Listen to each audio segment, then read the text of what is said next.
Okay. So once again, thank you for joining me. So from the previous videos that we shared on YouTube, I will summarize what we've learned so far. So we've been able to go through the basics of R and SQL.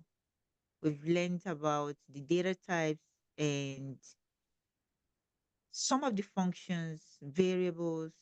Uh, we've talked about SQL. We've also talked about getting connected to what we call DBMS. So that is the database management system that helps us to talk to a database or communicate with databases. So we also went through a video yesterday where we were able to create a database. So for anybody that is going into data analysis, these two areas are where you need to familiarize yourself with. One, a programming language, then a database management system. Either you go the Python route or you go the R route. Then you support it with a language that would communicate with a large data set. That's the database. And that's where SQL comes in. So that's why we want to combine these two. You don't just learn the language, learn to get in touch with some data that is bigger than just CSVs and all this stuff. So we're not going to talk about CSV here. It's going to be in the upcoming courses. So, but we're going to talk about databases. So, the end thing is that they all meet at a certain level into another object called a data frame. So, whatever you're getting from a database or from a CSV file, Excel sheets, or anything, coming into R, you will have them as either a list, a matrix, or but the most common thing is this. For any of the common functions that is available in R, you have your object as a data frame. So if you are bringing in data from Excel, you will get it in R as data frame. If you are bringing it from CSV, you surely have basically a data frame or table. If you're coming from database, you will have it as a database, a data frame, because it's like mimicking where you're coming from. So we don't want to give you something different. We want to give you something similar to where you're bringing the data from. So excuse me 1 minute.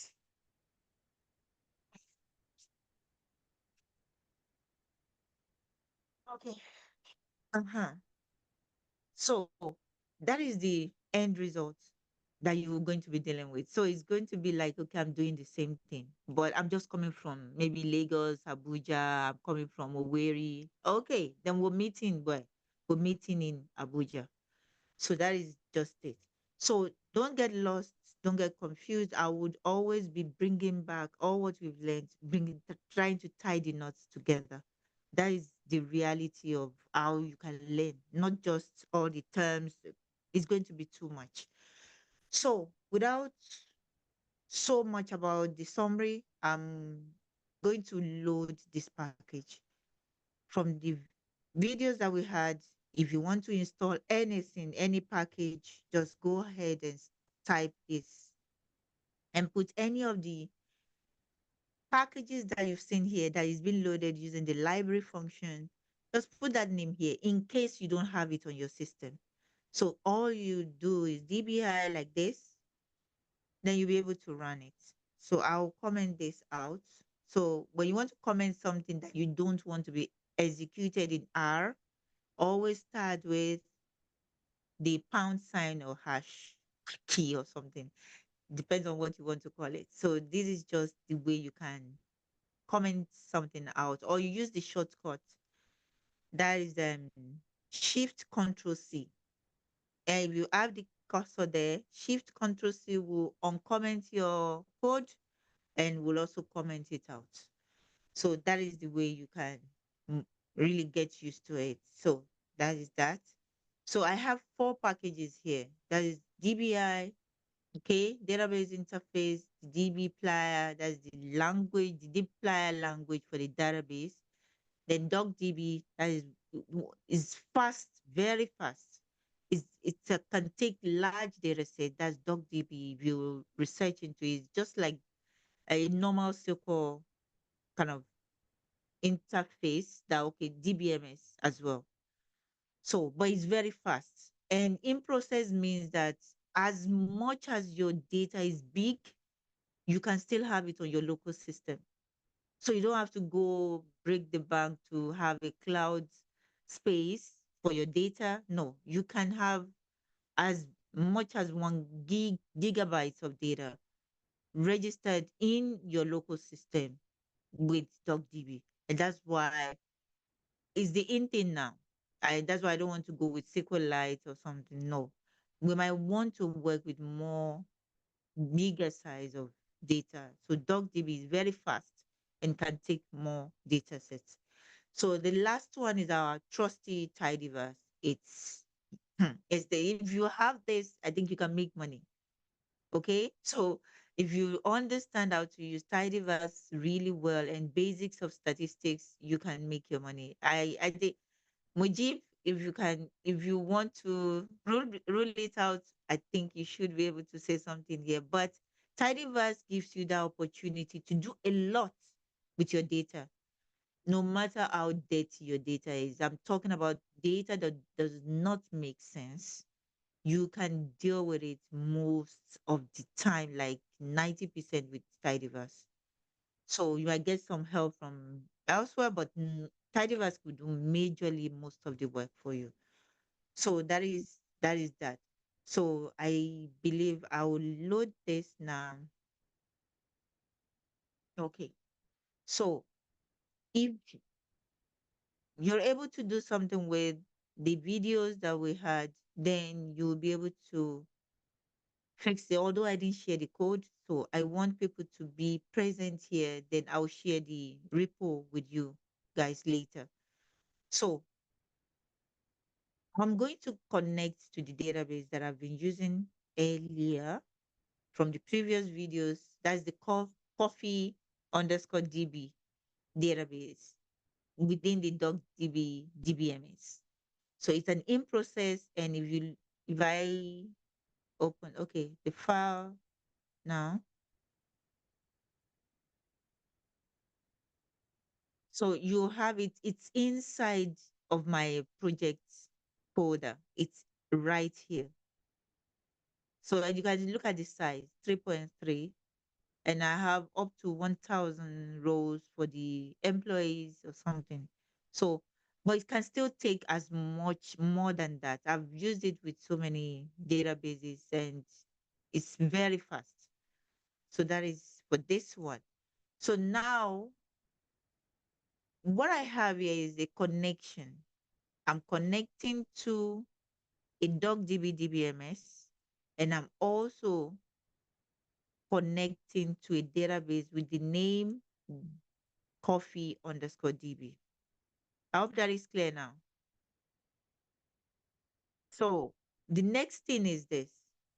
There are different ways of interacting with data in a database, okay, within R. First, you have to use your R code to access the data. This is the first thing that we have to do. There is a function. Okay, let me go through functions and packages a little bit. For the line 17 here, the code here is showing the name of the package followed by 2 colons, then the function. It's easy. If you install the package, all you have to do is this, just put in the name of that package. Remember, in the video that I recorded about these packages, Tidyverse is like a mega package. It has some smaller packages within it. I usually love to install the entire package that's Tidyverse, but you can also break it down and load the packages one by one. So instead of having this line six, I could have broken down the libraries and say, okay, let me take the smaller ones that I needed, like dplyr, okay? Then maybe if we have the chance today, we'll deal with visualization, that's ggplot2, okay? So this tool might be sufficient for whatever I want to do. I don't have to load everything here, everything here. So it's more than this. It's just showing us some of the most common ones that are within the Tidyverse package. Okay. So this is one package. Dplyr is one, Pockets is one, ggplot two. They are all targeted for different tasks. Dplyr is for data manipulation. Forecast is for managing categorical values. ggplot for visualization. Lubridate for managing dates. And per for iteration. Reader for bringing in your data, maybe CSV, TSV, and so on and so forth. Stringer is for managing strings. There can be so much depth there in strings, especially. Then we have Tibo, that is faster version of data frame, and TidyR for data transformation and stuff. So all these are packaged together because they are doing the same thing. They are helping you to achieve a tidy data, not dirty data. So that is what they are all into. So your package name comes first. You will see it in the pop-up. Then you can select it with the two columns.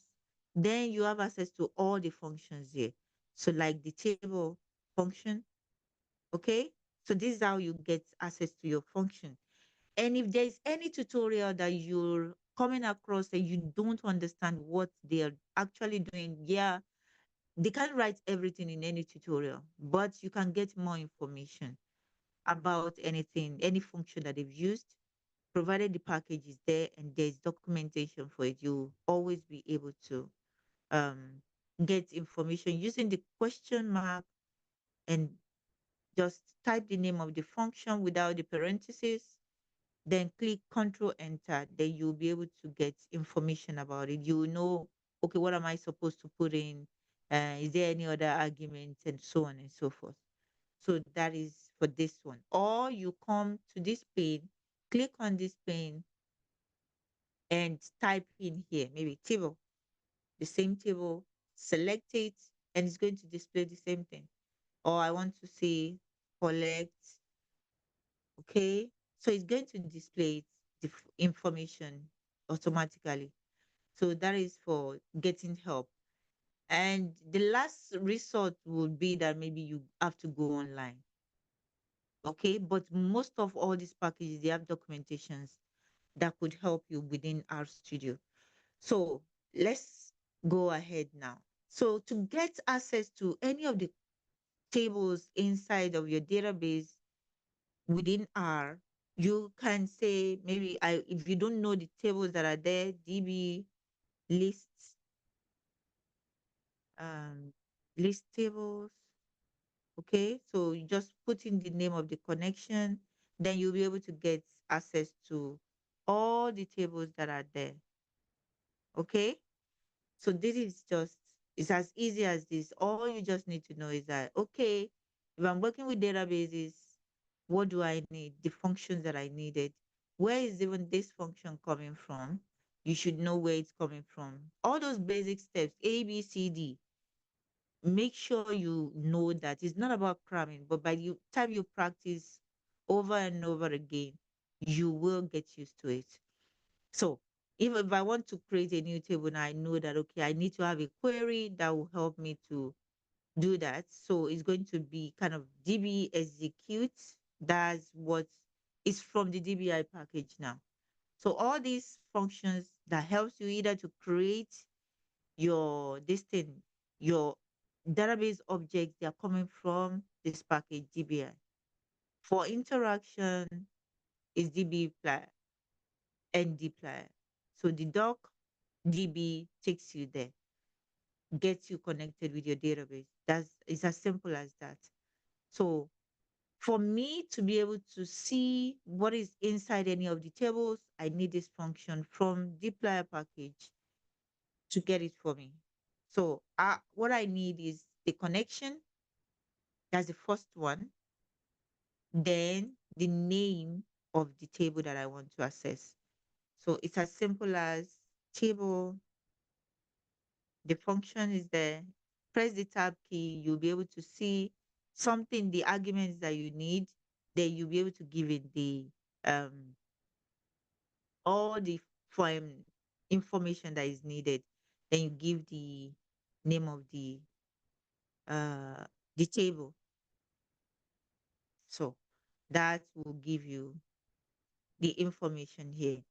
Always know that the console is just the display screen, like your TV display screen or monitor, for you to see the outcome, just for you to see it there. So it doesn't keep anything, but it just shows you what is going to be available from your execution. So now for this function, what this does is this: it's giving you a view of the data that you are trying to access. It's not going to tell you the exact information. It's just a view, a glimpse into what is there. So that's why it's telling you, I don't have all the information, but I know you have like 8 columns. I don't know how many rows are there. Okay. So if you now want to see the actual um data, then we'll have to take the next step. So like I showed you in the console now, I can clean my console, bring back that function, drop it. This is not a data frame. It's telling you that it's a database object. It's a table with the name, employees. So it's not a data frame, but we can still interact with it, but we won't be able to do much. So we need to get it in a format that is like a data frame. So what you're saying is that it's a table from doc DB connection. TBDBI is a table or a table from a database interface. It's in a SQL format. It's lazy. That's why it's not giving you all the information. It's also a table in some way. That's why you can see it displayed uh, like a sheet format, like what you can see in Excel. Okay, displaying that to you here. So that is for that. So now, if we want to collect the data, so to get all the data back into R, you call the collect function. It's also from the dplyr package. So I'm attaching all these package names because I don't want you to get lost. So you know where the functions are coming from. But you can also decide to say, okay, table, okay, con, that's our connection, employees. Okay. Okay. Now employees. Then we can use the pipe. The pipe is the name, just like the name. It connects, brings the output of this function, what we saw in our console, is going to take what is here and send it through a pipe. This is our pipe, and give it to the next function. That's collects. So I don't need to put the package name, and it's going to give me the actual data. So now what you're seeing now is what?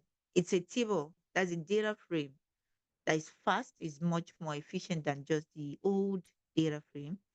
Then we can now see that we have 1,000 rows and 8 columns. So it's giving us all the names of the columns. Okay. Then, like you see here, we have the types as well. So, but table function will not give you the actual information here. So, but collects all the information, gives you the actual data that you can work with. You can even save it as a data frame. Okay, so I can save these now as a variable name, giving it a variable name, and I will have it as a data frame. So if you want to check the class of or the type of object that you get by using this function collect, you can do this. Pass it to another function called class. So it's going to tell you that, okay, this is a table data frame. It's a table and it's also a data frame. So it's like what you can find in Excel. So that is what you'll be able to get there.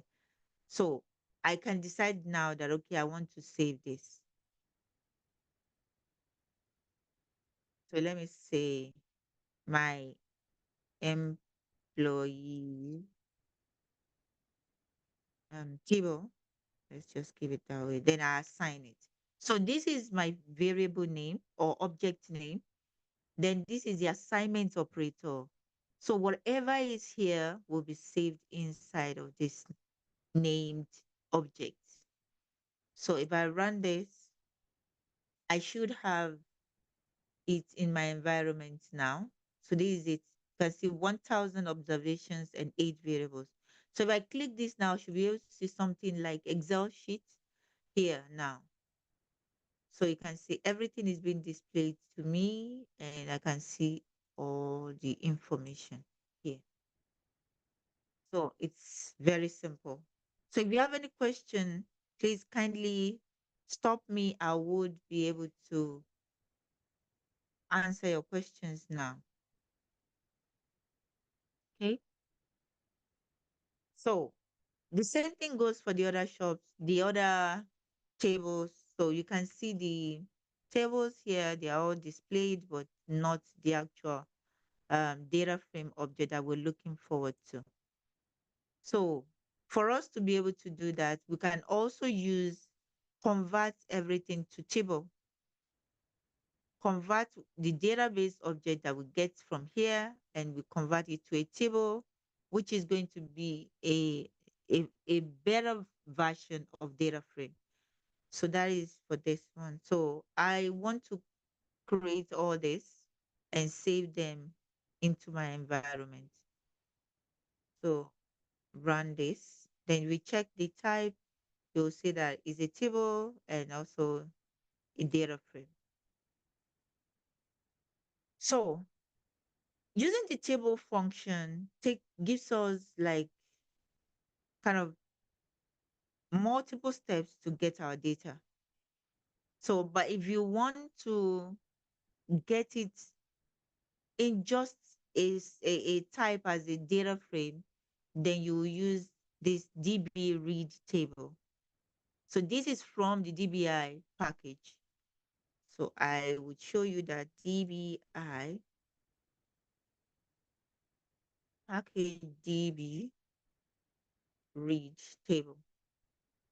So all you just need to do is give it the connection and the name of the table. So you'll be able to use that. So that is for this one. So you can save that. If I save this and we check the class, you'll see it's just a data frame.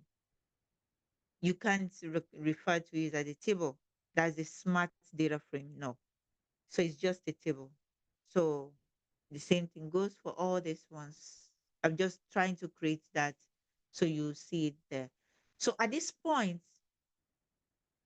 I'm no more connected to the database. I have objects that I can use within my R Studio, within my session now. So if I want, I can go ahead and disconnect from the database now. I've pulled the data into my environment. That is going to take some space. But if I don't want to go there, like, okay, I don't want to disconnect from database, I don't want to plug my system or local system or setup, then I can continue to work with the table function. It's going to show me the data and I can kind of talk to the data without knowing actual stuff that is inside. And at the end of the day, I would convert it. So please don't get lost. And if you have any question, just let me know.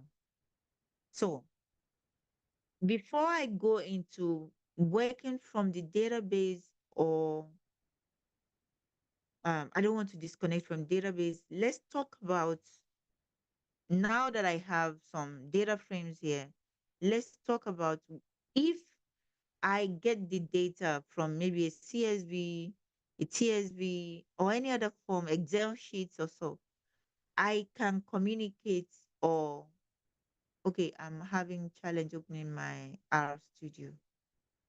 Any help? Okay, let me stop recording. We'll give you some time. I would ask you to share your screen. So when you're talking about Sorry, data sorry, manipulation, or sorry, please. Sorry.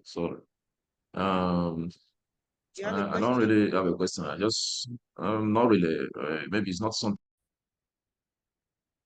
Okay. So now going back to data manipulation, working with your data and trying to do some little things there. So I want to see now, let's see what is inside the shop shop's data frame.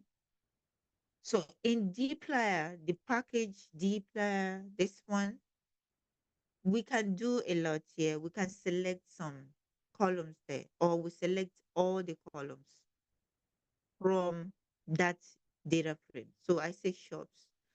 So let's use the arguments. Any function, we didn't deal with creating functions, but I'm going to be talking about the functions, how you can use them.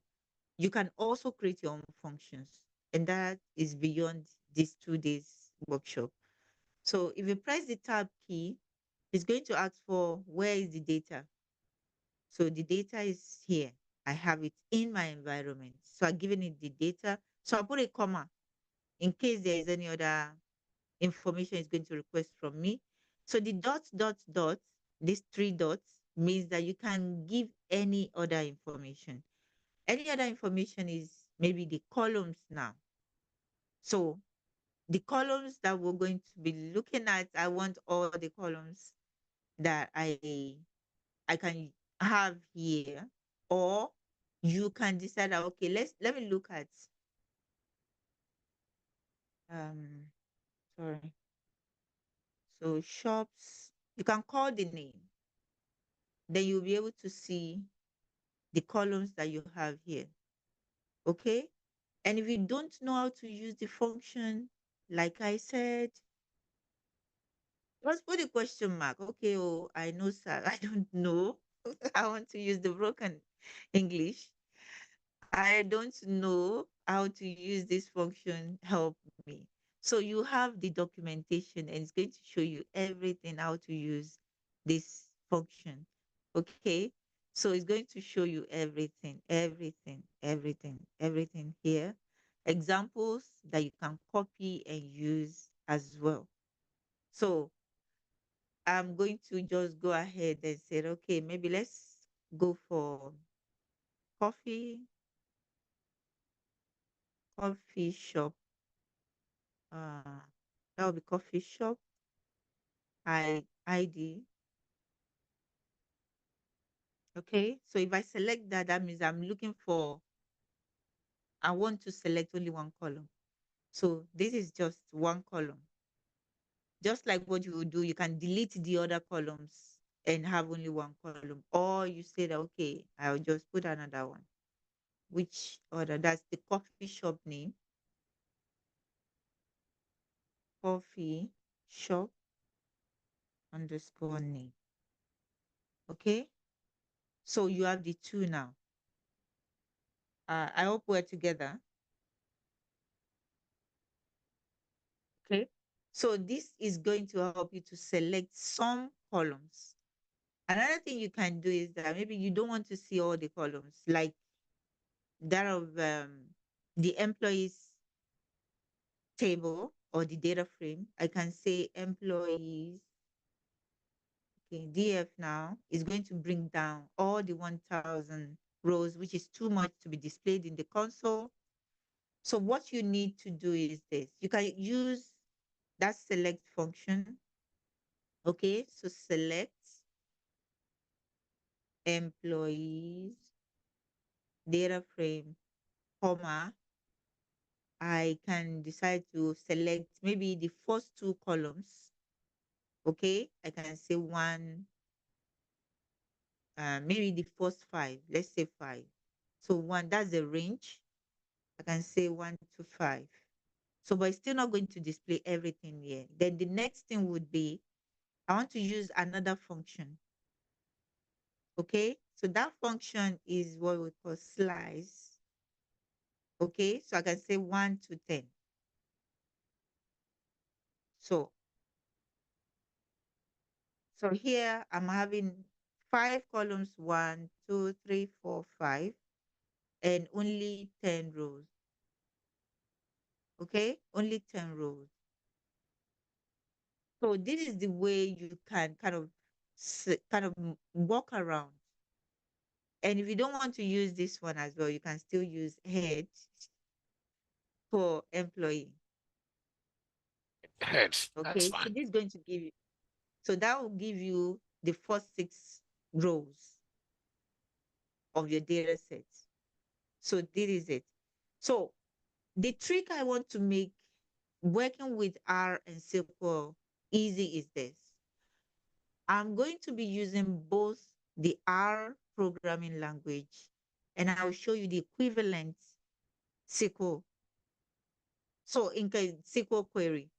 So if you're not so good with R, you can come from SQL and still be able to work in R.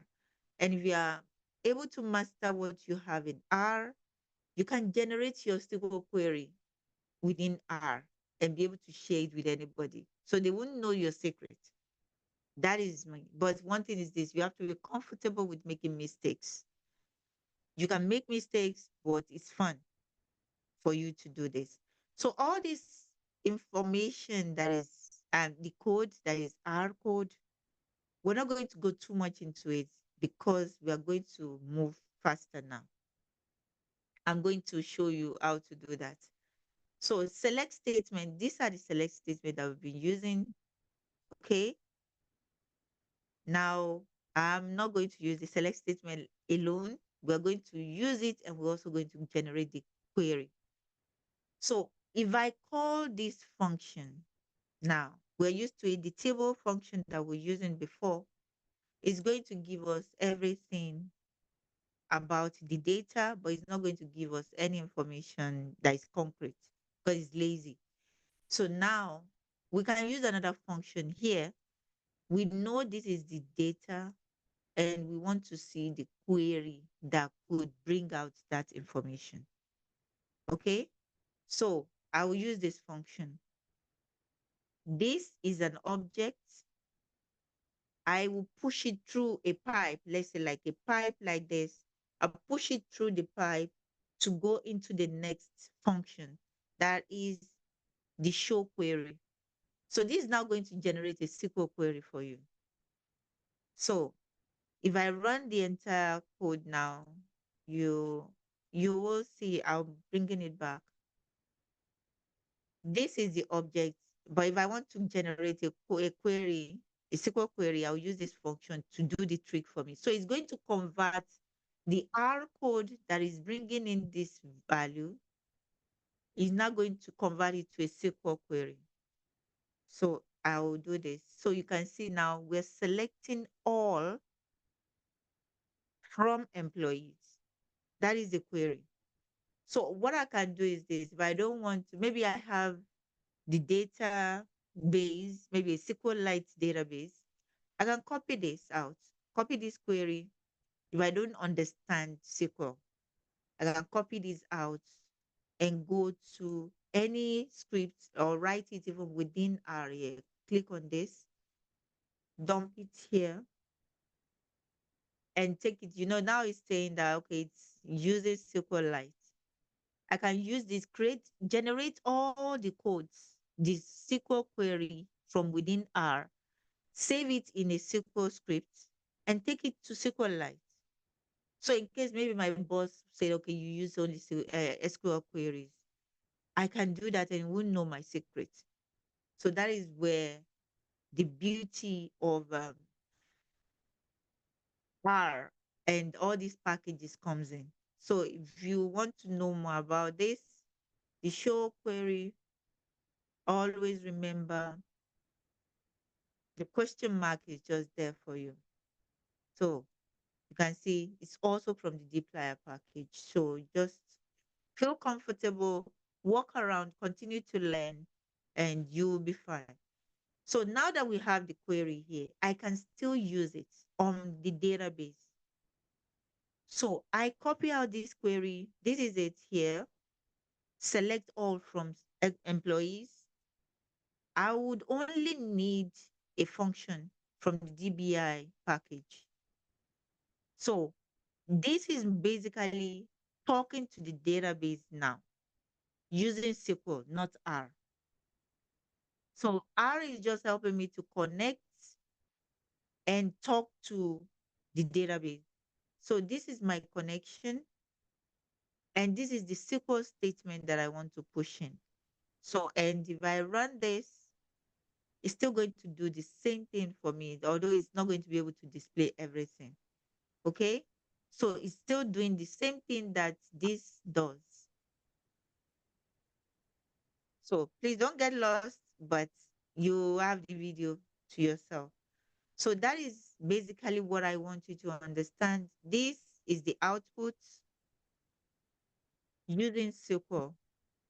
And also this is the same output using our query. So it's the same thing. You get all this, the same query, select all from suppliers and so on and so forth. Sorry, So ma. yeah, you have a question there. I'm connected with my laptop now. You said? I'm connected with my laptop. I'm the one that having issues Okay. with opening Oh, Outlook. okay. Okay, we'll take a pause. Resume the recording now. Okay, thank you.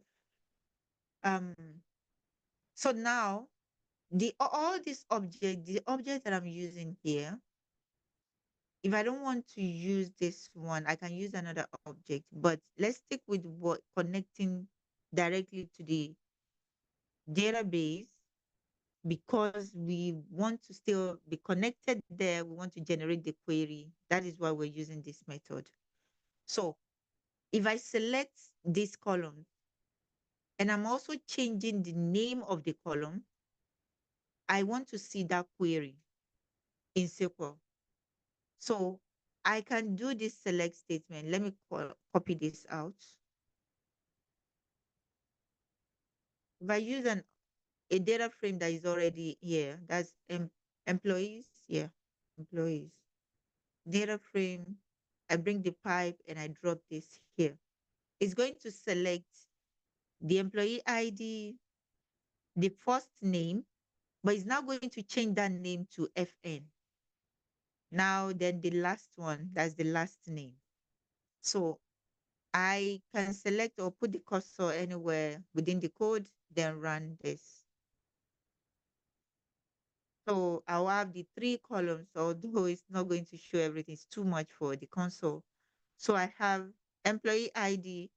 Instead of first name, I have FN, then the last name. So for those who are familiar with SQL, they would know what it's supposed to be. So, but supposing you don't know, you use this function, continue to use this function, then it's going to generate that select statement for us. Okay. So I can copy out this one, copy. Okay.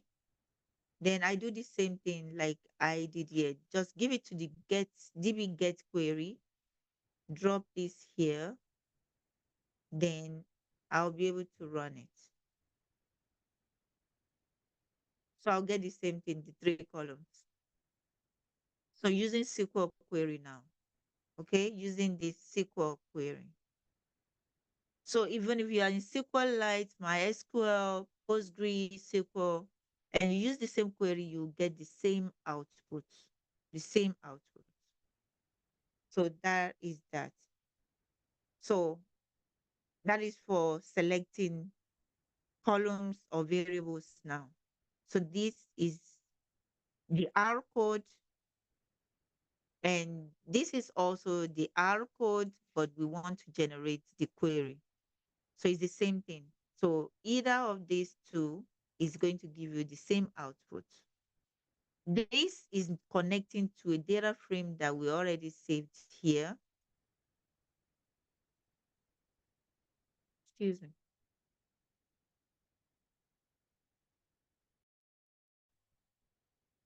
Okay. So the select statement is part of the functions that you can use to manipulate your select information from your data. See, have a look at it, and also give a pathway to manipulating your data. So that is for that. So that is the relationship that is being built between R and SQL. So they are like brother and sister. They understand themselves through the functions from the DBI package. So we're also going to look at other functions like we want to filter. Okay. For those who are familiar with SQL, this is where we use the where clause.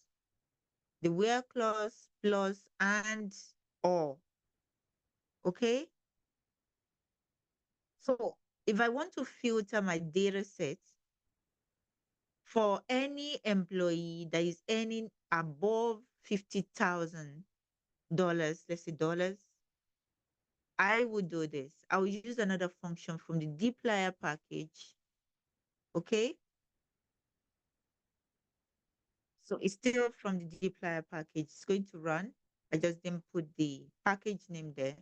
So if I get hold of the data from the database, I am going to filter the, excuse me, the filtering function, that's the filter from the dplyr package now. It's keep, all it's going to do is that it's going to keep rows that match a condition. So we are filtering along for each observations or rows. When we're using the selected statement, we are looking at column names.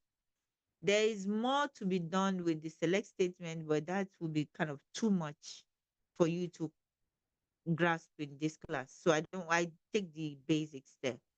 So for filtering now, we are keeping rows that match a condition. And what is our condition? This is our condition.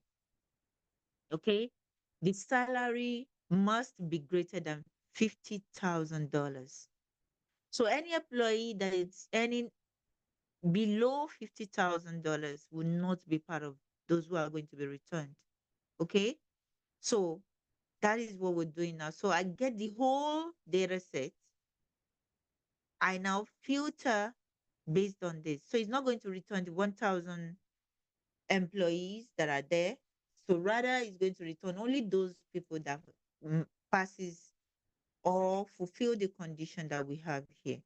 So I'll put the cursor here, run that, and let's look at how many people have their salaries above 50,000. You can see all the people returned here, they are having their salary above 50,000.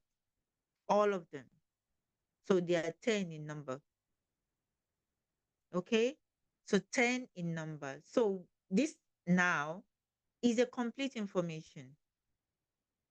It is a complete information. So I can decide, just like what you have in your Excel sheet, I can decide to save this as M salary above 50K. So I assign it to this. So I know that what is going to be returned here is not going to be what? It's not going to be a real data frame. So what I just need to do is that I'm going to do what? I'll convert it to a table. So as underscore table. So that it's going to be something that I can keep here. I'm already disconnecting from the data frame and from the database. So even if I close, I'm coming, sorry, if I close the connection to the database, I can still work with this objects. So let's use M now. So I'm coming out, give you the time to. So if I save this and I have M salary above, okay, so that's is even more than 10 rows. So that's the lazy thing that the table function does. You can't really see how many rows are there. So for those who are earning above $50,000, they are more than 10 and they are like 288 staff or employees that are earning more than that. So Mujib, you can go ahead and ask your question now. Oh, thank you. I just wanted to, ask when we actually run the first query, it's actually displayed the first code here that displayed those are earning greater than 50,000, and we got the info that they are 10, but underneath it gives maybe a notification sign that there might be more than like more rows here. Gives this Yeah. more rows. Does that currently means that Mm. we have more rows, or it's Yeah. just uh, Yeah, it's that's the lazy aspect that I kept repeating. I actually fell for it as well. So that what would thank you for that observation.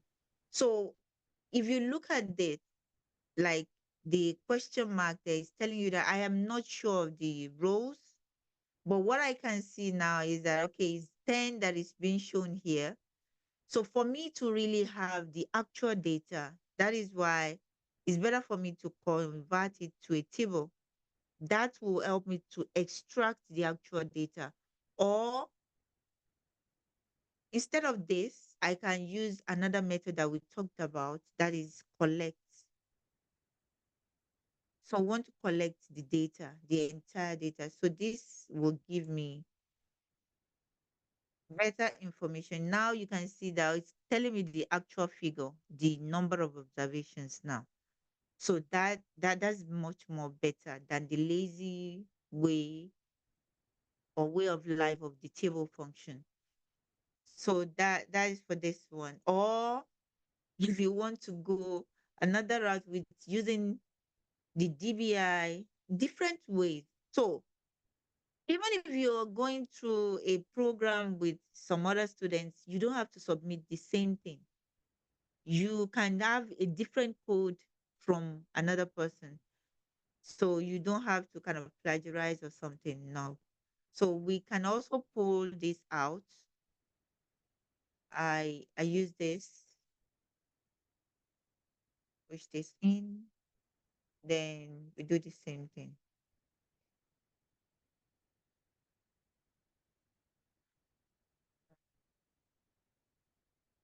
So we'll be able to get the it's more, it's so much. So okay. So okay, this is it. So it's going to try to push out everything, although it's not displaying everything as well. So you'll be able to see reach max 163 rows omitted. So you can add it up. 163 plus this to going to give you the 288 that we're supposed to get.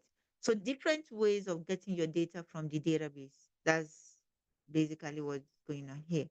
So thank you for the thank you very observation, much. Mujib. Thank you. Thank you. I hope it's clear now. Yes, yes, yes. Okay. Thank you.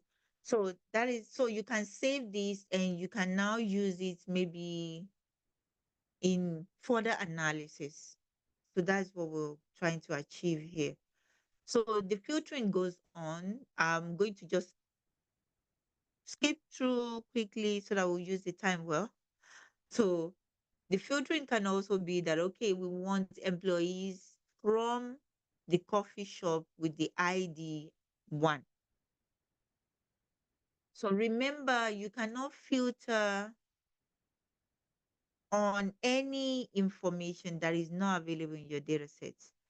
So if I have coffee is equal to this, remember is a double equal sign. because we are l- looking at a logical statement here.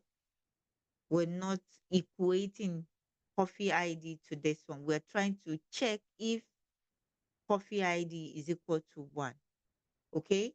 So you cannot filter with information that is not available in your data set. Like this one now, the employees table. All we have here is the coffee ID. The coffee shop name is not here. So that is why we're searching or filtering based on the coffee ID. So if you want to get information about the coffee shop name, then we have to do a merge, which is not going to be covered in this class. So the information we have is what we are using. So we are filtering based on employees that are in which coffee shop, coffee with the ID 1.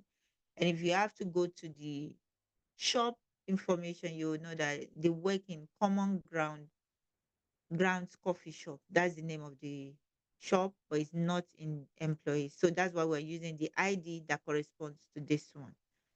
So if you use this, you'll be able to get only those ones. Let me use another function. Don't get lost. So view, this is the way you can look at it like you're looking at an Excel. Okay, sorry. Oh, okay. We can't view it because, can anybody tell me why we can't view it as an Excel sheet? Mujib, I think you should be. Or Are Idowu.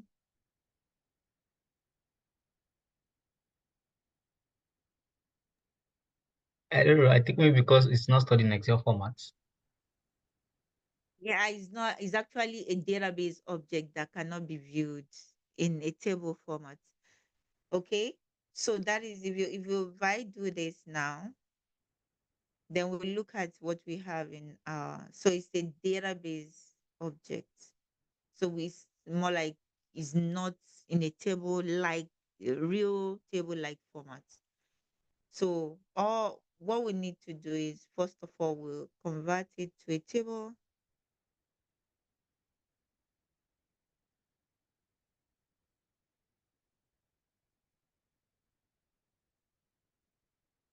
And we'll pass it there. So we'll be able to see it. So we have everything here now. So it's 187 entries now.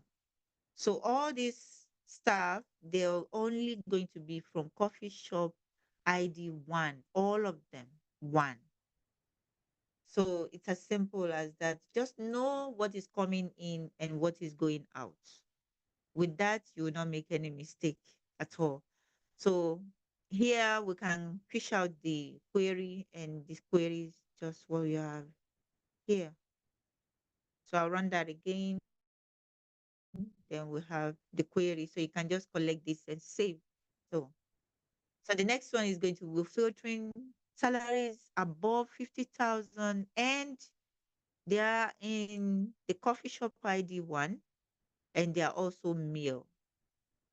So if you ask, please, data analyst, get us the information about all employees that belong to coffee ID and coffee shop 1, and they are all earning about $50,000 and their meal. We need those information. Then you should be able to do this. So the shortcut is, let's convert that database object, push it in here. So, sorry, Control V here. Okay. So we'll be able to see them. So we have 30 entries now. That's 30 staff or employees that are all male. So you can see male. They are also in coffee shop ID 1, and all their salaries are above 50,000, all above 50,000. So it's as simple as that. You can answer all these basic questions using these statements. So this is R, and you can convert your R code to what? To SQL. And both ways, you can do your magic there, and it's life is easy. So you get the query here like this.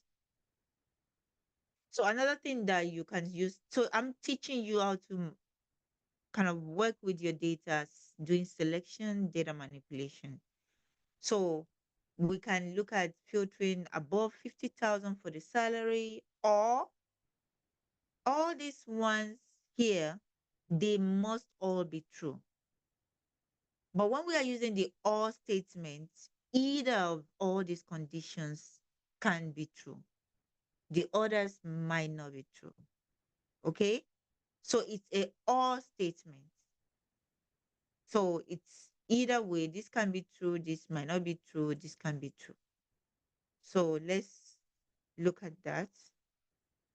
So if you look carefully, this is male, this is female, this is above 50. Let me see. Okay, let's view it as a table. Okay, Akin today, you have a question? Well done, man. Thank you for this insights. It's been a very wonderful one. Looking at this, I would love us to look at the column that says email. Please, can we Okay. view it as a table? I want to bring out something out there. The Oh, column that okay. has Yeah. email. Yeah. I wish we can What is see. it? Hello? Hello, I'm listening. Now, I want to see if those email addresses are different from GitHub. Ah, okay. Yeah, I Okay, understand what you want to do. You okay, ma. okay, Since you you want understand, to let me keep quiet. okay, you want to filter. Let me just repeat that. You want to Yes, ma. filter for Yes, ma. only emails that are from Gmail or what? Yes, ma. Something like that, Okay. ma. Yeah. Okay. That is beyond this class. Is if you want to achieve that, then you have to be using the string out package to filter, because the string, we're going to look at it as a string. Then we have to use some regex syntax statements that will be taking people too far, because the demography or the persona of those who are here were all starting fresh. So maybe in the upcoming boot camp, we'll do something like that. Definitely. Okay, ma. Thank you, So ma. it's possible. Yeah, I know, I understand what you want to do, but if I have to go into that, I will lose some of the students around now. So let's keep that on for subsequent classes. Okay. So basically Thank what you, ma. we're thank you. So if we push in, let's just be copying and pasting here. Let's see the output, because we're dealing with the data. We're still connected to the database because we want to get out queries. So we're not disconnecting now. So I would push this here. Then you will be able to see, Control V, okay. So now what we can see here is that we have 695 employees now. So it's either they pass one condition, that's the male, is above 50,000, and this guy passes all the conditions. But the next person, no. She didn't pass the first condition, she passed the second one. The last condition of coffee shop ID, she did not pass it, because we are using the or statement, the or condition here. So let's look at any stuff that is below.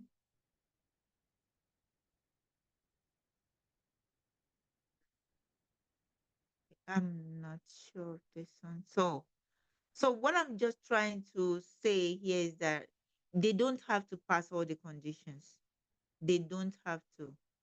So I'm not sure if we'll be able to get 42. Okay, yes, we got it. So this person, you can see this person, Safel, Edith Safel, he met the first condition, but it did not meet the second one. So this is below 50,000. And also he did not meet the third one as well. So you should be able to differentiate between or and the and condition using the and clause or keyword in our query. Okay, so differentiate between these two. So or and is different. Either of the conditions might be true, and all of the conditions might be false as well. All can be false. So be careful. You need to understand what your supervisor or your employer is asking of. Either, fine. Either is what we're saying here. So that is that. So you can generate the query and be able to do, because we're still connected to the database. So another one is this, the filtering. So I'm still teaching you R and also SQL together. So because we're using some programming language, there are some languages or functions that can talk to the database, both of them. So this is saying that is a not, okay, is a not syntax. So you also have a SQL statement for in, not in, is null, between. So this is what you can achieve here. If I remove this, the exclamation mark, that should be true. Okay? So that is supplier name has to be this. So, but if I put the exclamation mark, that means what I want to do is that I want all the other suppliers, but not beans and barley. Not beans and barley. I don't want those ones returned from the query. So if I run this one, I don't know how many it's going to be. So, okay, it's actually captured the values for this one. So it's saying 10, but we're not so sure because it's lazy. So this is not including, you can see the name there is not including beans and barley. Okay, so that is the using the negation command. So if you get out the query, you'll see the not will be there. So that is for the not. So then in, when you want to use the in function in R, this is it. So the coffee now is this. Then the combine function that we use when we're talking about data types to create vectors is this. So we're trying to filter or get information about any supplier that is supplying any of these two, Robusta or Arabica coffee. So we want all suppliers that are supplying Robusta and Arabica um, values, but it has to be in this. In means either. So they might not supply both, but they can supply either of these two.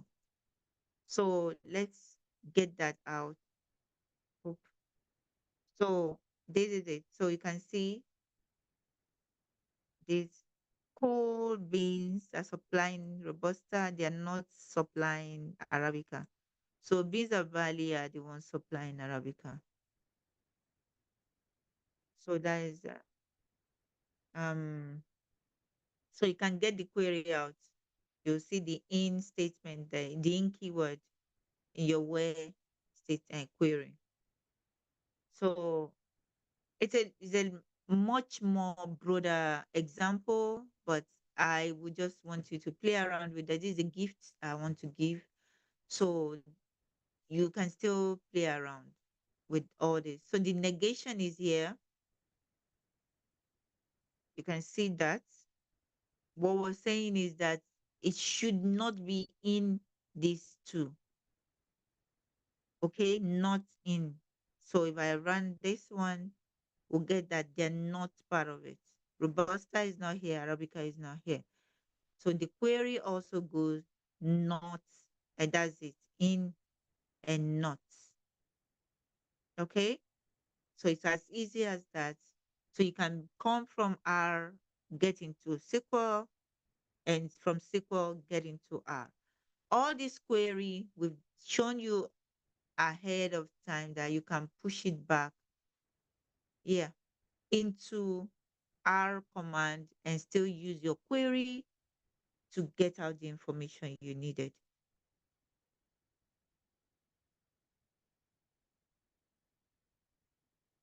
If you have questions, please kindly let us know the question now. Okay, I think I've gone far. So let's look at some. Okay, okay, here. This is where we stop. And okay, so we'll be able to do this. So all this negation is as simple as what we wanted to achieve. So and another thing is this: we can decide to look for any null using the null keyword in SQL. So this is also going to help us to achieve that. Is.na, okay? Is.na. Now you can use that like this. So anywhere where the email is not available, that means it's missing. We don't know the amount, so we don't know the number of rows here. So, but we can generate the query because we're still connected to our um our database. So this is the SQL query that you can always use for that. So the same thing here, the email is not missing, then filtering between statements in SQL. So what we're saying that we're filtering any employee that is between this. Their salary is between $35,000 and $50,000. So, but we don't want to return all the columns. We just want to return this ones. So it's very easy. Then generate the query as so. So everything is just there. So I'm looking at the time and I want you people to ask questions and we would be okay with it to take the questions. If you have questions, Yeah, good. Yeah, I have a question, ma. good. Uh, can you hear me? I'm hearing you. I can hear you. Uh, Actually, I'm a newcomer to data science. I'm majoring in data analysis, but you are making some statement. Depending on what the employer requires, depending on what the maybe the boss requires. I think that I'm that's why I'm getting confused. I'm getting curious because I've not seen how analytics always the job for analytics always looks like. How they always ask questions. How will I know which one to like the like the language to use? Basically. That's Okay. Good. Um,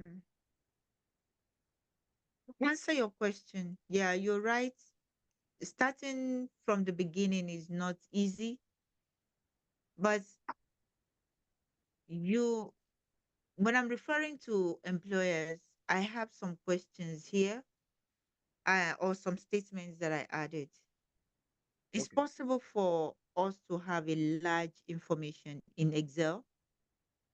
Let's say we have an Excel sheet that contains information about all employees. Let's say like Dangote.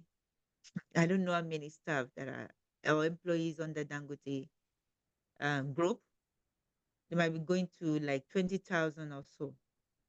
So now I want maybe your manager or line manager now says, okay, you are the data analyst.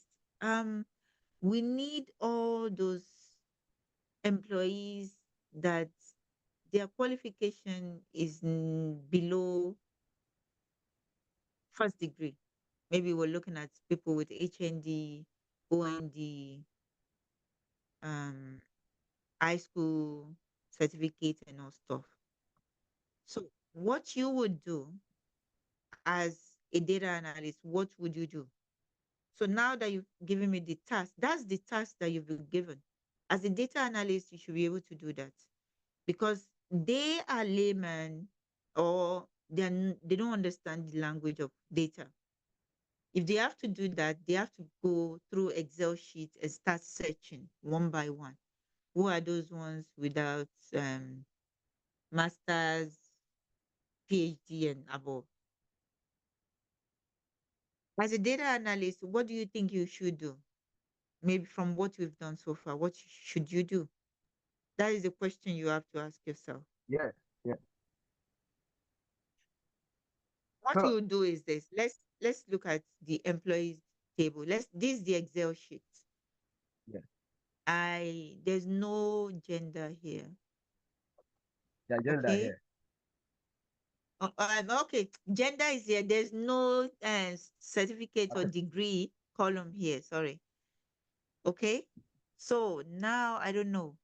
What should we do? Okay, I don't want to use the example that Akintude gave the other time, but maybe we want to look at anybody or any staff that we are paying below $20,000. Okay, we look at the minimum wage. We now want to do something like this. Okay, all those who we are paying, let's say this is 20,000 naira now. Let's say all these salary values are in naira. Then we want to say, okay, the minimum wage now, as from the last time that I heard, I think it's 62 or 68, I don't know. Okay. So let's look at those who are earning below 60, let's say 50,000. We want to look at their qualification and all this stuff and be able to ascertain that, okay, they are qualified to have their salaries taken above 50,000. So they call you as a data analyst. Can you help us figure out those people who are having their salaries below 50,000 or let's say 20,000? We want to increase it to 60. Anybody that is having their salary below 60 and 20,000, get those information out for us first. Okay? Then we can see, looking at another data, we will do that on ourselves. What is their qualification? Or we can call them to submit their certificates and we'll be able to say, okay, are we keeping you and increasing your salary, or we are dismissing you and we won't be increasing your salary? So now what you need to do is this. We will come here. First thing you get, maybe it's in a database now. The data is there. We now want to do what? Let me open a new sheet. This is the work of a data analyst. I'm standing in as a data analyst now. Okay, boss has said, okay, I should get all these people out, those who are earning below 20,000 or below or equal to 20,000. Okay, so what I would do is this. First, I need to get the data out. Let's say it's going to be in a table called employees DF, which I've pulled out already. We've done that earlier. So the next thing is that I'm going to use something like this pipe. Then I would say I want to filter. Filtering means that I want to ask the data to meet some conditions. So I'll say filter. Okay.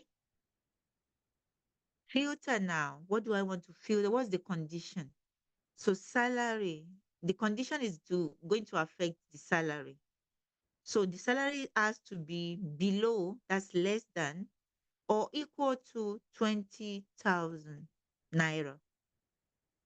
I want all these people out. So if I do this now, I'll get all of them. But I can't see it here. Let me look at this. Um, since this is a table, a data frame, I can view it in Excel sheet format. So how many people did I return now? So 194 employees are earning what? Below or equal to 20,000. So let me look for 20,000 now. I'm just doing this manually. So there's nobody earning 20,000 actually. So all these people are earning below 20,000. So you can see 19,000 here. So fine, this is my work. I've done that. So this will save them. Let's say I'm looking through like 30,000 employees. This will save them a lot of hours searching through an Excel sheet one after the other. So with just that task, I've been able to achieve that using only 2 lines of code. So if I now want to push it, maybe I want to say, okay, I can't see it in your code now. I need it in a sheet, like pass it back into Excel sheet. I can decide to now save this now. So maybe M below 20K. So I assign that to a variable. Okay, sorry. So I assign that, save it in my environment. So the next thing will be I will write it to a CSV. So the object will be this one. M below 20K, then I'll do what? The file. So where do I want to save it? Maybe I want to save it here. So let me just give it the same name.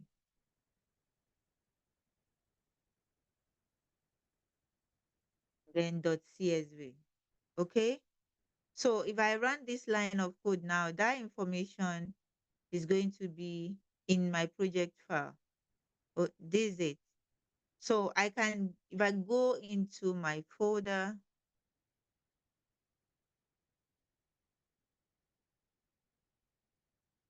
so let's go into this one. My first folder. So you can see can you see the file here? So I can share this within in an email with my boss or my supervisor that okay, these are the people that are having their salary below 20,000. So they can look at their hire dates. Let's say maybe the degree column is there. They can now look at their degree, or they might ask you to do that or something. So if they look at these people now, maybe they might want to say, okay, which coffee shop did they belong? Okay, let's filter it out again. They ask you to do that. You can go back and do this. So this doesn't make sense what I'm doing, you know. Yes, yes, it really making sense. Yes. So I'm helping them, I'm adding value. So they have to continue supervising the staff. Then I would do this one. I'm saving him tons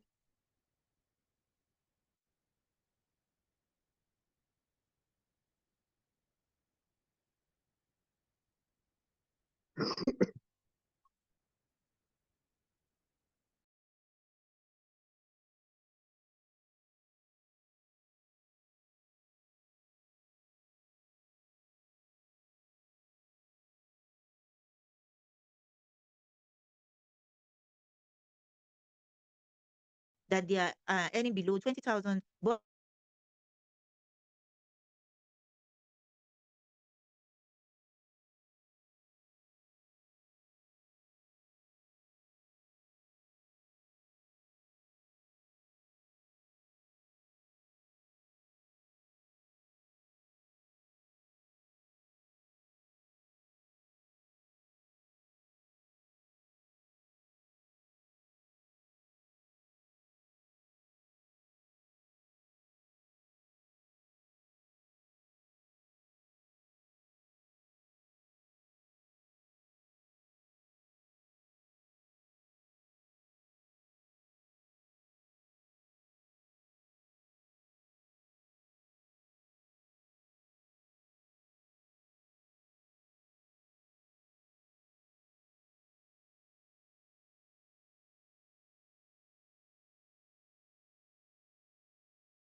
Sorry, sir. I can't hear your voice now. So sorry. I've been talking to myself. Sorry. So sorry for the interruption in the network there. So what I'm saying is this: you can add so much value. You can even translate what you have here into visualization, creating bar plots that you can share with the top management, and they'll be able to make decisions based on this. They don't have to see all this black and white. So that's why we are data analysts, data scientists, or we can even use it to create some predictive models and all this stuff, but it depends on what we want to achieve. So does it make sense what you would want to do to add value and where you want to use the functions? Yeah, yeah. Makes sense. You understand Makes- now? Yes, understood. Thank you, ma'am. Okay, thank you. So any other questions? Okay, thank you. So basically that is it. And let's go back to our studio. So this is just what you can do there. So we'll go back to the queries. I would not take too much time here. So I think we'll get the idea of how we can navigate through all these statements that you can use as well. So the arrangement now, we can arrange for anybody that appreciates SQL, you would understand this. Arrangement of your data. Data is going to help you to do kind of arrange based on salary. The salary can be maybe mixed up, but we want to see it in order. We don't want to just see all this information all around. So if you run this, you won't see everything. But this is arranging from what? From the lowest to the highest. So if you check that documentation of arrange, that is the function that is helping here. You'll be able to get more information that you can do more. You can do more in the sense that you can change it this way. Okay, you can add that function to it. So what you would do here is this. I will tweak it a little bit. So that keyword is also available in SQL as well. So here now, we're going to start from the highest to the lowest. Okay, so that changes the scenario now. So for this one, let me copy this, drop it. Okay. Let's drop it here. Let's use the ordinary function, then we'll now change the order. So if we generate the query here, we're just having order by. So if you remember, if you know SQL, you can say this, that's DEC, DEC. So, but I'm going to do that for this one as well. Okay. I think I still have that copied. So we show the query, show the query again.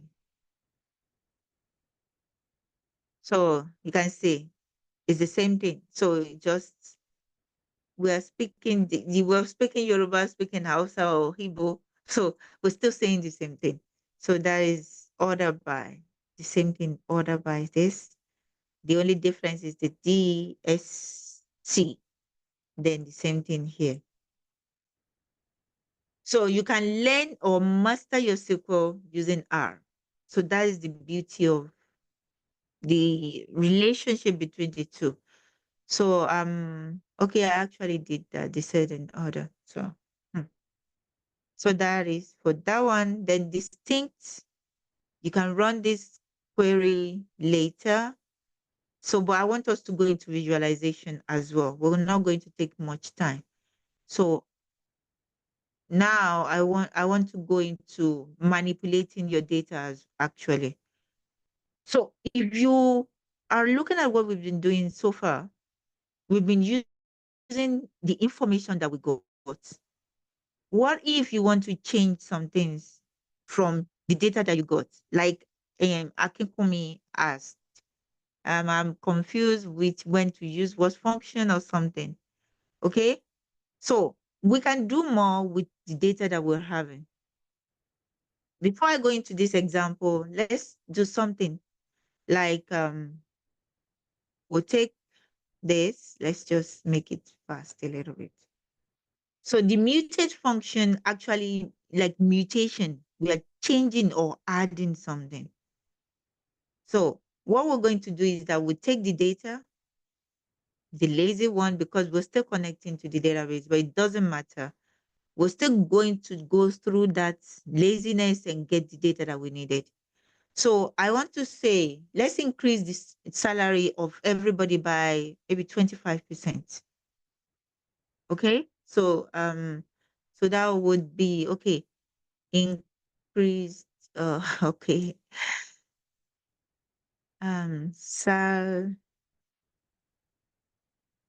Maybe 25 BCT. Let's just give it like that, something like this. So equal to that would be salary. So let's do the maths together. Salary is equal to salary plus, that would be salary again. Salary multiplied by 0.25. Let's increase by 25%, I think. So I'll close this up. So I should have another column here. Before we had 8 columns, 8. So we're going to add another column now. So everybody's salary is going to be increased by 25%. Then is it showing here? It's not showing. So okay. So let's convert it first to table. So you should know that okay, whatever we're getting from this lazy function is not a table, it's not a data frame. So we'll have to convert it to a data frame, then we'll be able to view this. So now, so you can see this person is collecting before is 32,973 naira. Let's use naira now. Okay. Okay. So now the person, if we increase it by 25%, is going to get 41,216 naira and 25 kobo. Okay. Let's hope that will work. So now you can see, Akinkumi, that you're helping to bring value to the organization. That okay, you're a data analyst. Select all.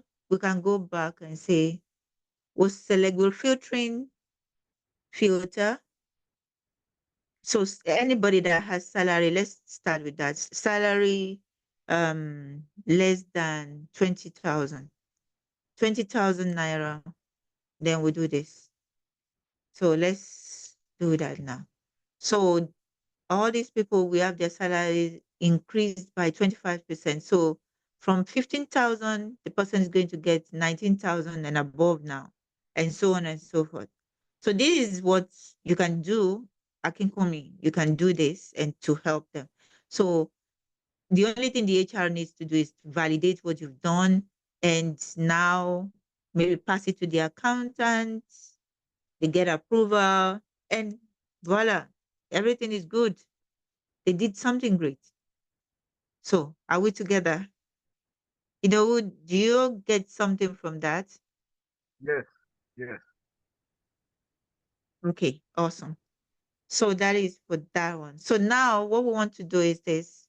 If we want to do more, we have one information about dates. Okay. From this, we can assign this to another name. That's dates. That is still mutation. We can also extract the year value. So this is the date. We want to extract the year value, the month, and the day. So that's what we're doing here. So we extract the year from the same value, the higher date, then we also extract the day. Okay. So from this information that we've done, let's do this. Then we select this, and now you can see we don't have all the data, but now we've split everything into 4 columns now. So this is the actual date, that this is the year component, the month, and the day. So you can still go ahead now if you're very curious. Okay, let me see all those who were kind of employed which year. Let's say 2015. Let's say we want to sack all those who were employed. We want to send them home. Year, let's say year is equal to 2015. So all these people, okay, so all these people will get the actual number of employees, then we send it to the HR, and sorry,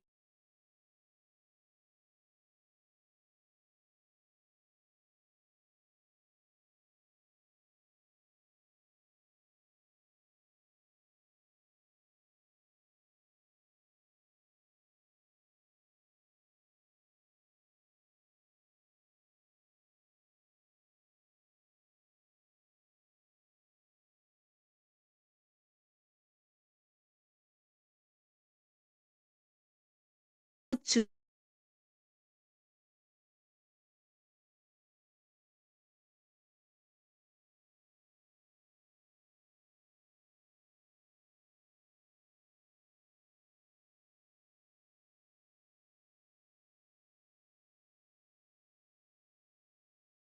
okay, let's check the employee ID. Okay, so employee ID now, let's add the ID so that we'll be able to know the people that are actually going away. So not just the dates, because that one would not make any sense. We only see the dates, but we don't know who belongs to that information. So now we have the employee ID there. We can also go ahead and also add coffee shop ID so that we know their base, where they are. So then we can take them out. So we don't have to sweat so much. So we know who they are. We know where they are being located, or where they are, our shop where they are actually working now. Then we know the year that we are targeting. Though everybody that has been employed this year, they need to go home. So that is that. I hope that is making sense. A lot of sense, man. Okay, thank you. So now what we need to do is this. You can also do so many things. There are some functions. This is another package, but it's just an example of what you can do. So I wouldn't bug you too much with that, but I want you to have something that you can go back home, work with, and do something, learn something about it. So that is going to be that. I'm going to take a pause here. Any question? Any question?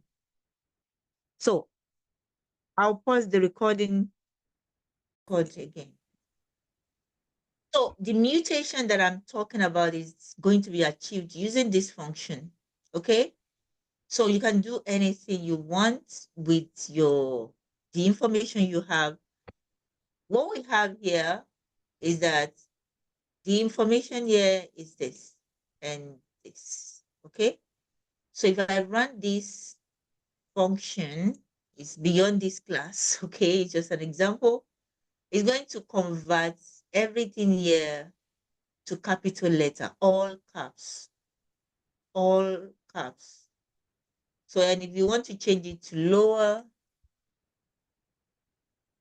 so you can make it lower. Okay, so if I run this, just know that, okay, we're going to get the query here. So it's going to show you the same query. They understand each other. So lower, upper. Okay, and if you want to see it, so let's convert that to what? Table. Because we are talking to database. We want to see it. Let's look at it now. So it's going to be view. So, okay, so now it's creating a new column. So we have the first name, then first name, okay, upper. This one I should have changed it to lower. You can see it's now all lower cases. And the last name is now uppercase. Okay. There's another way you can just delete the old name and you have the new ones there. So, but that is for this one. So let me just return this back to show query.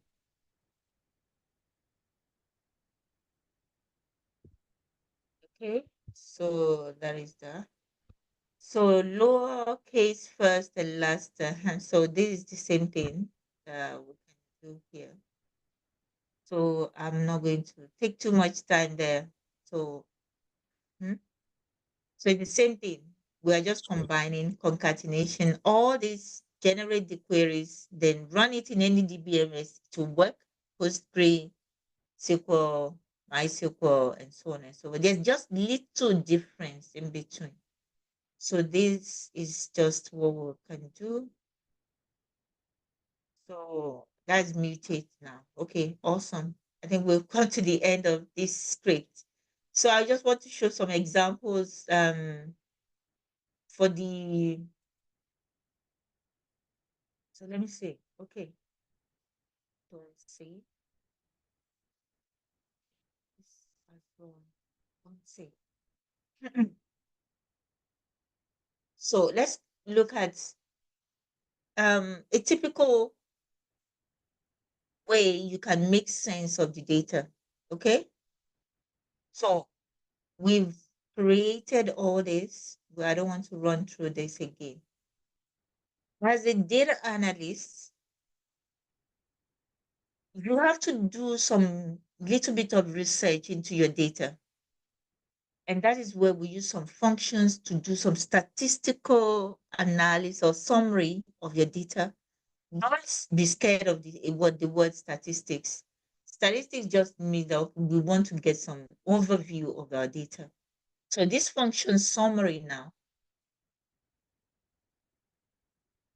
just put the question mark, is not something big. Summary. Okay. Okay. Control Enter. So if you look at this, object summaries, summary is a generic function used in a question. Instead of, yeah, okay, Pacman is not for this class. Yes, you can use Pacman instead. Yeah, you can use Pacman, but it's better we stick with this so that they know where they're coming from before we introduce Pacman. Thank you. So summary is a generic function used to produce result summaries of the results of various model fitting what all this is just for you to get some statistics out of your data.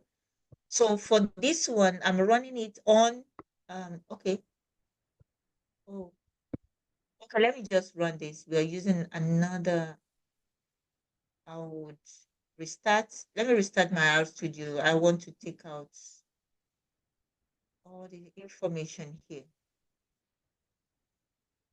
Okay, so run Control S. So I'll just load all the packages.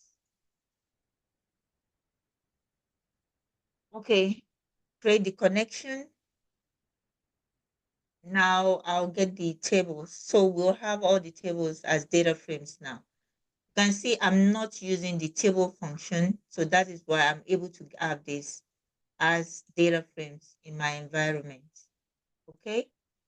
So now let's look at the summary for all this. So the summary now. So what you can see here is this is not gibberish. Okay. For the city ID, is looking at the city ID as a numeric value. So it's giving us the minimum value. All this information, you don't have to bug yourself about it, but the most important one is that we have minimum value, max value. When you need all these ones, is not for this class. So then the city column now is a character, so it has length of 3 for this one. So then country, 3 character and all this. So it's just like I want to have an overview. So in this instance, we don't want to do so much, okay, about the statistics, but this is what you want to do if you want to start your analysis. So another thing is that we want to check for missing values. I won't want to dive too much into this. We have some missing values there, but we don't need to do all these ones. Then the unique values. So this was meant for another class, and so that is that. So now what I want to do now is this. We want to group employees by their coffee shop. We want to know how many staff or employees belongs to each of these coffee shops. So all this information, all these functions are also part of the dplyr package. We are doing something aggregation now. So dplyr, so let me add the functions here. I mean the package name.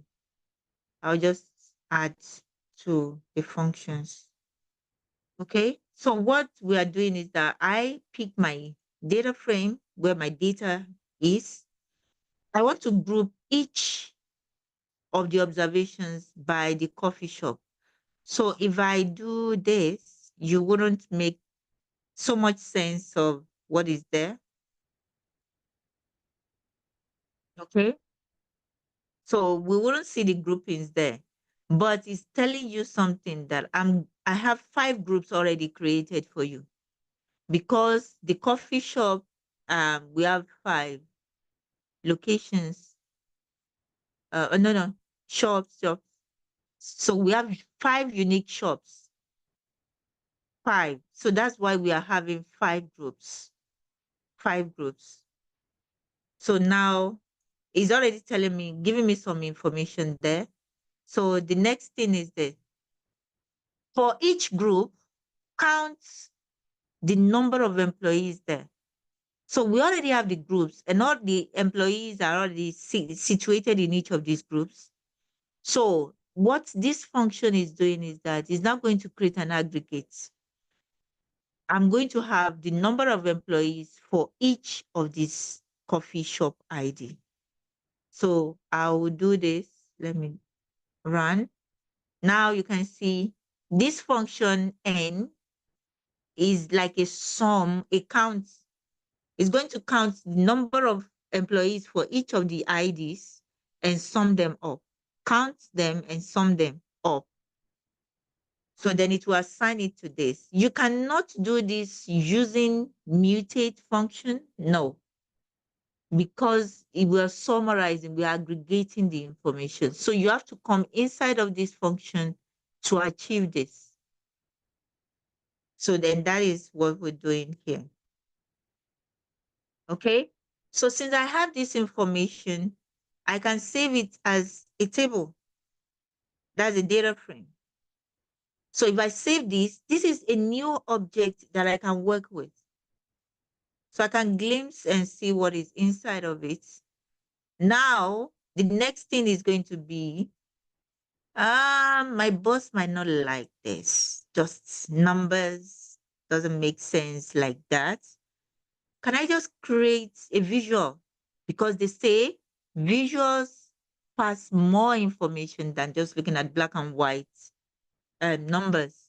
So that is where we're going to come in here. For ggplot, we are not going to do so much about it, but we're looking forward to a class where we'll go in depth It's not possible in 2 days, but you will see the beauty. You have a taste of what is here.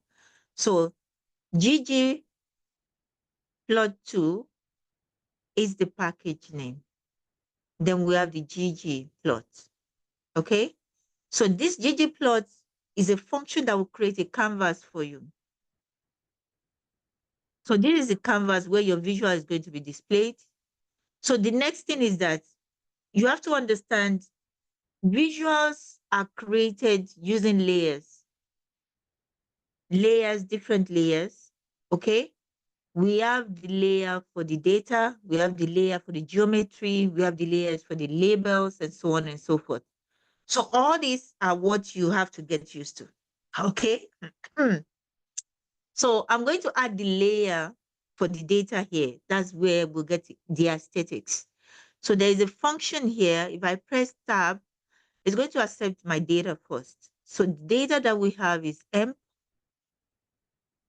per shop, employees per shop. So then comma, press the tab key again. So it's asking you, how do I map your information? How do I map this? So what I will do is this. I'm going to need the help of another function. AES, that's for aesthetics. So the aesthetics is going to give me opportunity to put information about my x-axis for the, it's just like the math that we did in school. Okay. So it's going to give me access to what I want to put in the x-axis. So if I say I want to put coffee, in this instance, we want to put coffee ID there. Then I put comma, then it's going to ask me for the y-axis.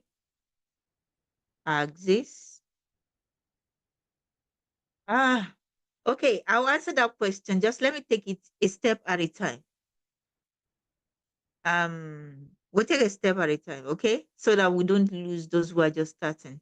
So y is equal to, is going to be what? The number of employees here. Num employees, okay? So now I've given my data and I'm also asking ggplot to map my data based on this information on the x-axis and the y-axis, okay? So if I do this now, you see that this is a blank canvas. Let me just push this up a little bit. Then I will run this. Then you see it's changed. Now it has mapped the coffee ID to the x-axis, and the y-axis now has the number of employees displayed. So we have the different, and as we move up, so starting from the lowest to the highest. Okay, so now the next thing is going to be that I'm going to add another layer. So the layer that I want to add now is the geom. So the geometry that you can create is so many. So you have to know which one you want to use. In this instance, I want to use the bar geometry. So if I use this, you'll see that it's now white because there's still some information that I need to pass. So what I want to you to understand is not going to be in depth here. I want to add a statistics to it that, okay, I can identify the data that I want to put in the bars that I want to create. So identity. Okay. So with this one, I should be able to have something here. Okay. So, but the one thing is this, I don't like the way the bars have been arranged. I'm going to use another advanced step. So, and that is where I'm going to change or manipulate the data here. So I'm going to convert it to categorical data, but that is outside the scope of this class. So I'll push this here, then I'll run. Okay, sorry. Did I do anything wrong there? Let me look at it. That's copy and paste. Wahala. So let me fix it up. Copy, paste. Oh, okay, yeah. I need to load the package. So that's why I prefer to just load the Tidyverse package. So it's Yes, looking for this Tidyverse. library. It's FCT. going to, it's going, That's Corioda. it's going, yeah. So I need the 4cats package. So that's where I Yes, for get that cats. function from. So now where am I? So this Library. is going to I've work. done it. It's going to work now. So now you can see from what I had before is not arranged in order. So I want to arrange these bars in order based on the number of employees. So the big one should come first, followed by this one, this one. So that is where this function comes in. So it's from the 4cats package. 4cats package. You get lost, you get used to it. The only thing is that 2 days workshop cannot help you. Okay? But this is just like taste it, feel it, and be willing to do more. Okay?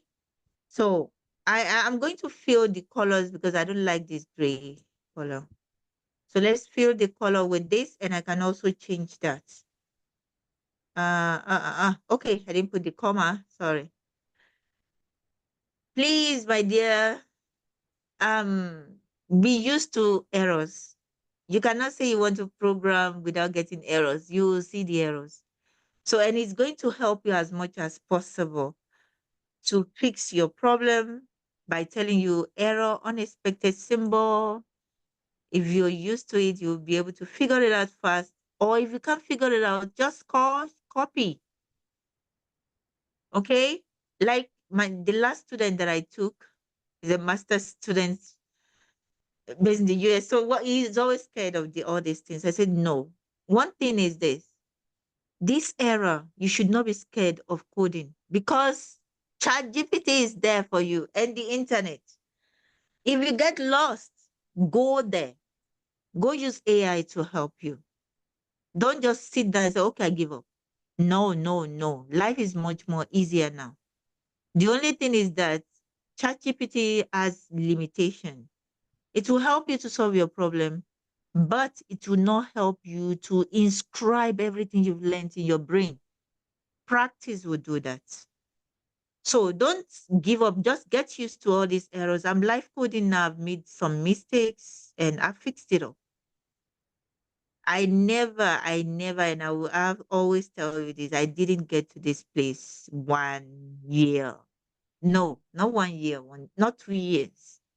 I'm still making mistakes now. So you get used to it. If you want to make that money or get that raise or change your career. So that's just it.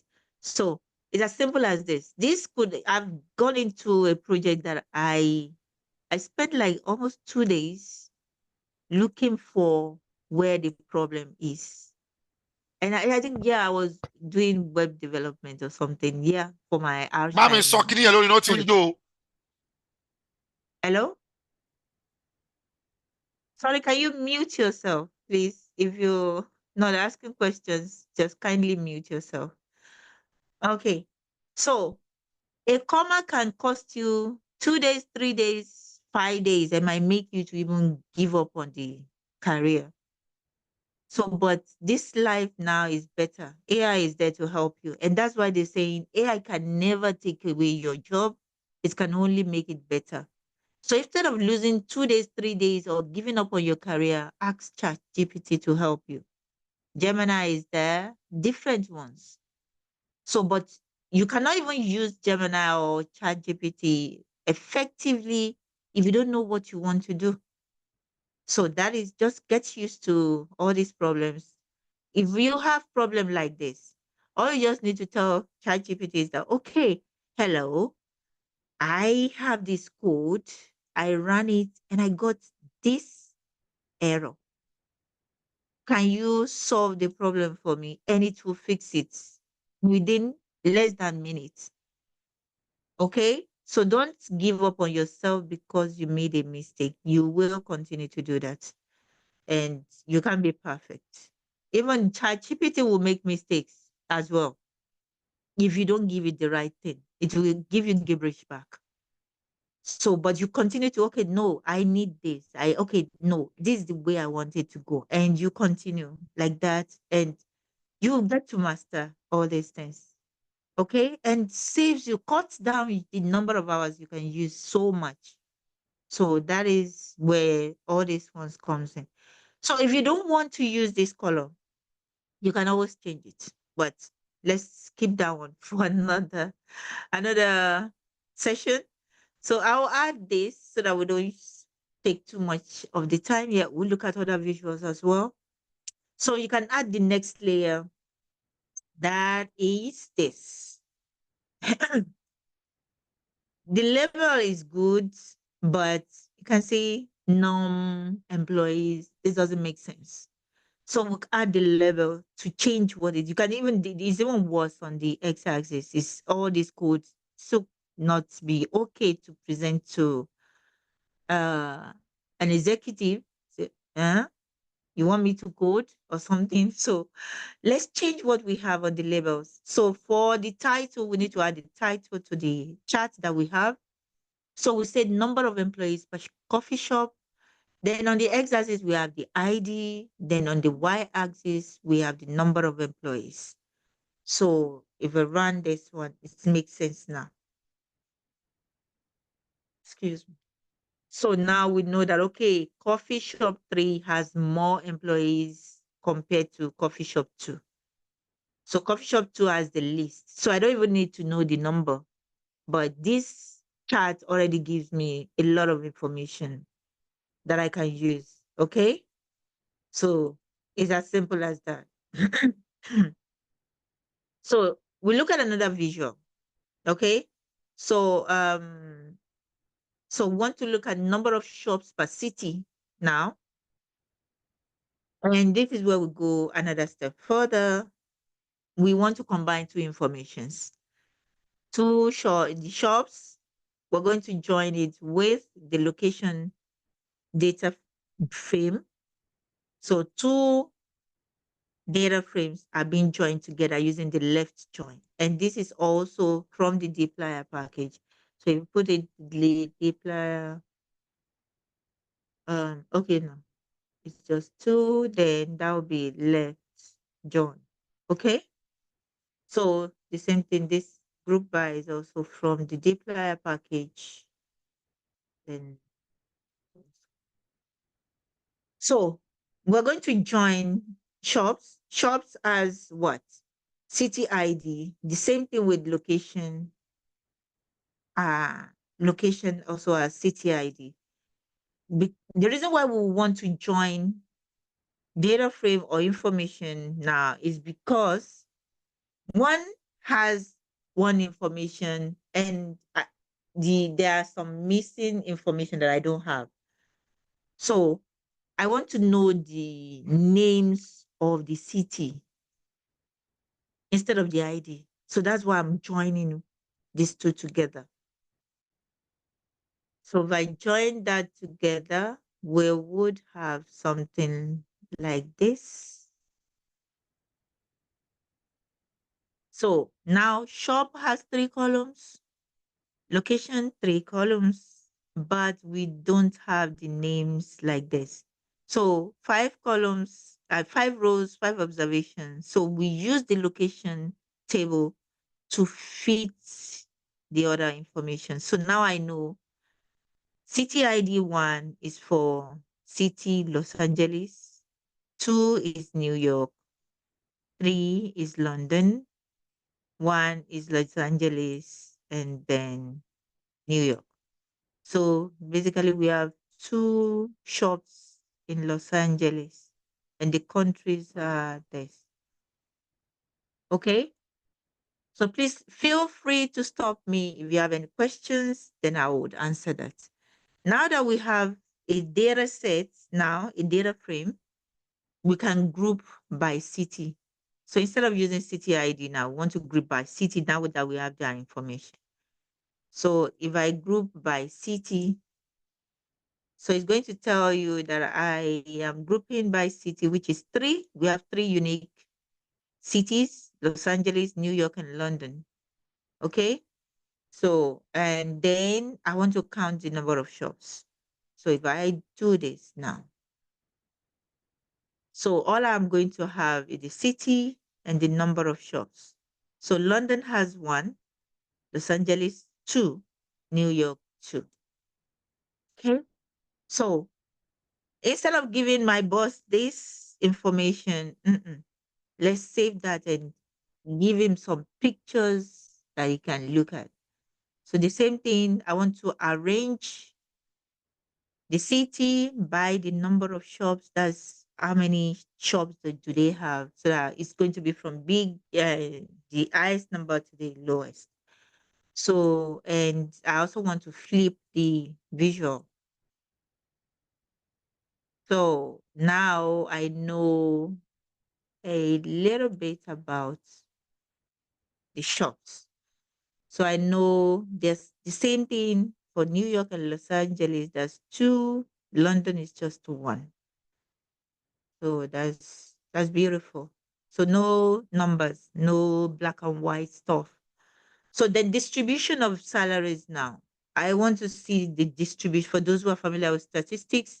Let's look at the spread of the salary for our employees, and that is where we'll get this. So you can see the bunch a lot. We have fewer towards the tail end of the histogram, and a bunch are within the middle here. So for those who understand the statistics, this communicates a lot of information, but that's for another class. So then we want to look at gender distribution as well. We do the summary, then we visualize.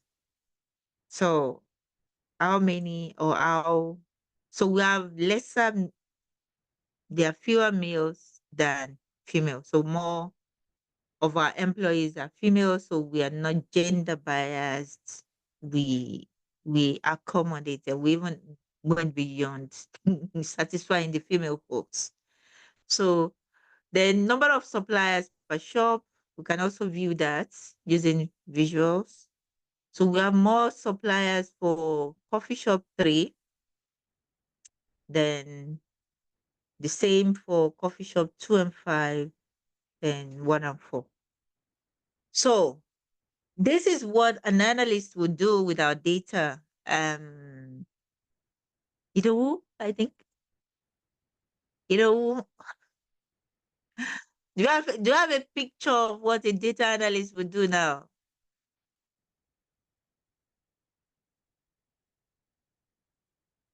Hello? Hello? Yes. Okay. So instead of giving them a bunch of whites and black stuff in Excel sheets, create the visuals. They look at the visuals. This is beautiful. You can also go to the extent of using your company's brand colors instead of using all these awkward colors. You can do that. Yeah, this one is not okay at all. So all these are things that you can do as a data analyst to communicate. You've seen so many publications out there. They would be using their companies or the NGOs brand colors to really make sense of data. So we don't have to always have things in Excel, black, white, or thousands of rows and all this stuff. So this is the things you can do. So I'm going to disconnect from the database. So if you have any questions, this is what we'll have for today. The 4 hours to accommodate so many questions from students, and I think we're a few here. We had a lot of students registered, but I believe they will be able to follow up in subsequent classes. So if you have questions now, you can ask the questions and your concerns and so on and so.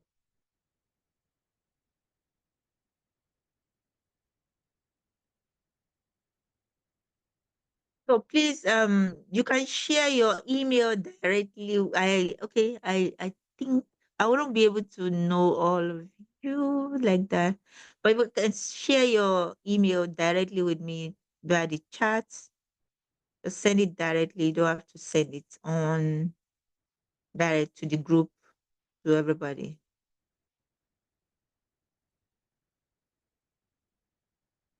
So you can share your email because this is basically for you, those who attended. So, hello, are we still there? Yes,